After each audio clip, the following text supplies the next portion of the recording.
O cérebro humano é um órgão fascinante que controla nossas ações e é responsável por gerir todas as atividades do nosso corpo. Estamos falando de um maestro que lidera a grande orquestra da vida humana. Assim como os músculos do corpo, o órgão também precisa ser estimulado. São neurônios, conexões nervosas e neurotransmissores, que têm funções diferentes e fundamentais para as diversas atividades da vida. Em um mundo moderno, com uma quantidade exorbitante de informações, temos no cotidiano cada vez mais tarefas que desafiam o nosso intelecto. E você, o que tem feito para exercitar o seu cérebro? Eu costumo ler diariamente 3 a 4 livros por ano. Sudoku, palavra cruzada. Gosto também de ler, de ver os jornais, matérias. Então é muito bom, faz bem para a nossa mente. Nesse espaço, funciona uma academia de ginástica cerebral. Aqui, pessoas de diversas idades e com objetivos diferentes estão em busca de melhorar o desempenho cognitivo. Jogos pedagógicos, apostilas personalizadas, técnicas baseadas na neurociência e o uso de ferramentas orientais fazem parte da rotina pedagógica. A ginástica cerebral é estimular o cérebro, fazer o cérebro sair da zona de conforto, né? Estimular de uma forma que você melhore as suas capacidades de concentração, de memória, de raciocínio, né? Então, essa é a ideia, né?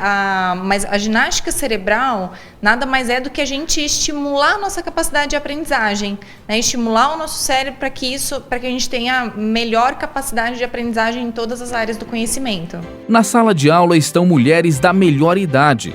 São pessoas que já se aposentaram, mas nem pensam em deixar a mente ociosa. Uma das atividades que elas costumam realizar é a prática do tangram, um quebra-cabeça oriental composto de peças geométricas.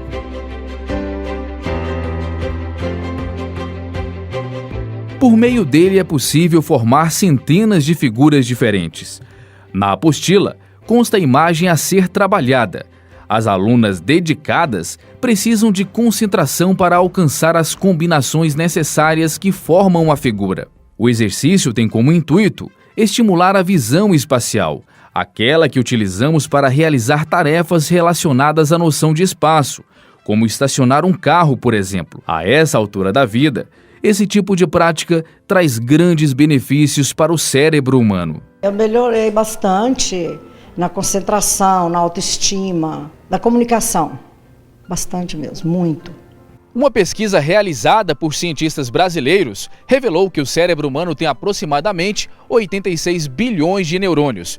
Trata-se de uma estrutura cognitiva complexa, que quanto mais é estimulada, mais benefícios traz para as nossas vidas. O estímulo cria conexões. Então essas conexões é como estradas. Se você vai criando estradas que vão ligando pontos, e essas ligações vão deixar seu cérebro mais competitivo, vai deixar seu cérebro mais ativo e você vai desenvolver habilidades novas. Por exemplo, você aprender uma língua, aprender a tocar um instrumento, aprender a pintar. Portanto, quanto maior a variedade de estímulos, maiores são os benefícios para manter o cérebro ativo. Essa ferramenta exótica e pouco vista aqui no Brasil é o soroban, um instrumento de realização de cálculos que há séculos é utilizado na cultura oriental e ainda hoje faz parte da rotina dos japoneses. Ele está presente em escolas do país e faz parte de campeonatos que medem a performance dos praticantes no manuseio do instrumento.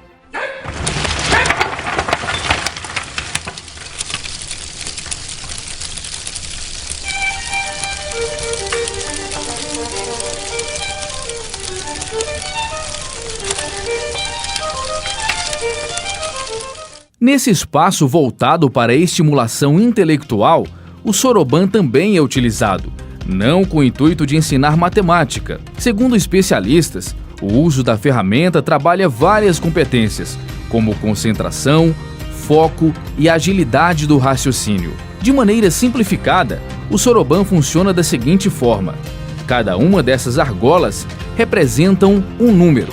Com a movimentação das peças para cima ou para baixo, os cálculos são realizados. Nós sempre vamos escolher uma coluna para ser a nossa coluna de referência. Então, por exemplo, eu pegando essa coluna como sendo a minha coluna de referência, aqui eu tenho a unidade, então as contas de baixo, cada uma delas representa a quantidade 1 e as contas de cima representam a quantidade 5. Quando eu aproximo uma conta dessa haste aqui, então eu tenho 1, né? Porque eu tenho aqui, eu estou sempre somando quando eu encosto na haste. E quando eu afasto, eu estou subtraindo. Então aqui, se eu coloco 2, eu estou somando 2, né? Subtraio, zerei de novo. 3 e 4. Então, isso aqui é a unidade. Aqui eu tenho 5, a de cima representa a quantidade 5. Então, se eu somo com mais 1, 6, 7, 8 e 9. Então, aqui, se aqui é a minha coluna da unidade, aqui eu tenho a coluna da dezena. Na coluna da dezena, a representação da quantidade é a mesma. Então, aqui eu tenho uma quantidade, mas é na dezena. Então, eu tenho uma dezena, 2 dezenas, 20, né, 30 e 40. Aqui em cima também representa a quantidade 5, então seria 50, 60, 70, 80 e 90. Então, isso aqui é como funciona, né, o ábaco, e aí assim por diante a gente vai aumentando, né, a quantidade de casas que a gente vai utilizando. As próximas são casas decimais, não muda muita coisa. Leonardo tem 14 anos e há 3 é praticante da ginástica cerebral. O rapaz se tornou um grande talento na utilização do soroban. Por isso propomos um desafio a ele, um duelo entre a calculadora eletrônica e a utilização da ferramenta japonesa. Como será que ele se saiu? 79 mais 65 mais 23 mais 5 mais 12 mais 63. Quanto que deu? 247. Muito bem. O adolescente conta que após a prática dessas atividades, ele passou a pensar de maneira estratégica e potencializou diversas habilidades da mente. Eu passei a ter muito mais desempenho e versatilidade tanto no estudo quanto na aula com os meus amigos, em atividades do dia a dia. Eu melhorei antes coisas que eu fazia manualmente, tipo, sem pensar, agora eu faço de outro jeito para estimular o cérebro. A mãe do rapaz concorda que a vida intelectual de Leonardo mudou muito após a prática dos exercícios cerebrais. Acelerou o pensamento, está mais centrado, procura resolver os problemas, ele tem algum problema para resolver, mesmo saindo fora do âmbito do estudo, ele olha, ele se centra, pensa e resolve. Sabe aqueles momentos em que nos vemos em uma situação embaraçosa? É justamente o que acontece durante este outro exercício. Note que a instrutora e o aluno estão amarrados por meio de um barbante. Eles tentam de várias formas se livrar da situação, mas nada parece dar resultado. Para conseguir resolver o problema, é preciso usar uma competência conhecida como pensamento lateral, ou seja, pensar de uma forma diferente do senso comum. Depois de algumas tentativas, a questão é resolvida. Basta passar a corda em um dos punhos do companheiro e pronto, eles estão livres.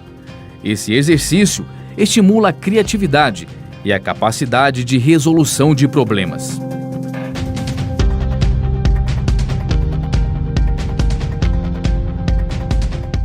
Segundo essa psicopedagoga, tirar o cérebro da rotina é sinônimo de saúde. Quando nós estamos em contato com essa ginástica cerebral, com todos esses recursos que a ginástica cerebral coloca para as pessoas, isso potencializa o nosso cérebro, porque na verdade sempre se usou muito pouco do cérebro, né, e cada vez tem se usado menos com o avanço das tecnologias. Então essas atividades, essa ginástica cerebral, ela vem assim, nadando contra a maré mesmo, no sentido contrário já de trabalhar, de tirar o nosso cérebro do automático, do comodismo, para potencializar o nosso cérebro.